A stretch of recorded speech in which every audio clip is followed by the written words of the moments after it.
بسم اللہ وحدہ والصلاة والسلام علی من لا نبی بعدہ۔ 56 مسلم ممالک کے حضور کے غلاموں، فرانسیسی تمام مصنوعات کا بائیکاٹ کر دیجئے۔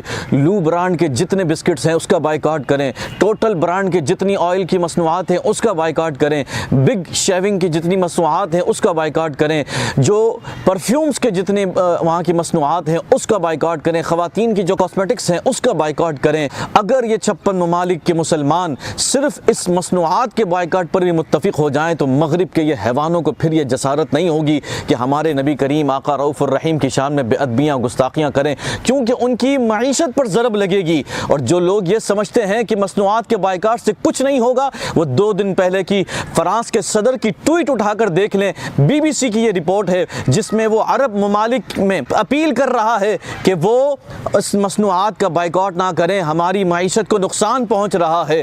وہاں اگرچہ سرکاری سطح پر ان کی مصنوعات کا بائیکاٹ نہیں ہوا، کچھ غیرت مند شاپنگ مالز کے مالکان نے، سپر سٹورز کے مالکان نے فرانسیسی مصنوعات کو نکال باہر کیا تو اس کا اثر فرانس تک پہنچا اور اس کے صدر کو یہ اپیل کرنا پڑ گئی۔ آج اگر تمام مسلمان اس بات پر متفق ہو جائیں، اور اگر آپ تاریخ اسلام اٹھا کر دیکھیں تو غزوہ بدر جو اسلام کا پہلا معرکہ ہوا، اس کی وجہ بھی یہی تھی کہ سرکار دو عالم صلی اللہ علیہ وسلم نے کفار کی اس معیشت پر ضرب لگائی جو مسلمانوں کے خلاف استعمال ہو رہا تھا۔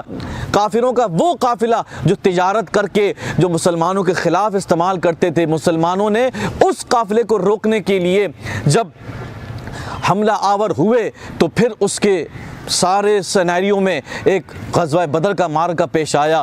تو معیشت پر ضرب لگے گی تو پھر ان کو عقل آئے گی۔ خدا را مسلمانوں، ان مصنوعات کا بائیکاٹ کرو۔ ہمارے اختیار میں یہی ہے، ہمارے بس میں یہی ہے کہ ہم اپنے طور پر یہ کر سکیں تاکہ ہم اپنی ذات کے لیے تو سرکار کی بارگاہ میں سرخرو ہو سکیں کہ یا رسول اللہ، ہمارے اختیار میں اور کچھ نہ تھا، یہ تھا، ہم یہ کر سکے، اور اس کو کر کے کم از کم اپنے ایمانی جذبات کا ثبوت دیں۔ چھوڑ دیں اس بات کو، اس فکر کو کہ کوئی نقصان ہوگا۔ ایک مرتبہ آپ سرکار کی محبت میں ان مصنوعات کو نکال باہر کریں، دیکھیں اللہ تعالیٰ اپنے خزانہ غیب سے کیسی برکتیں آپ کو عطا فرماتا ہے۔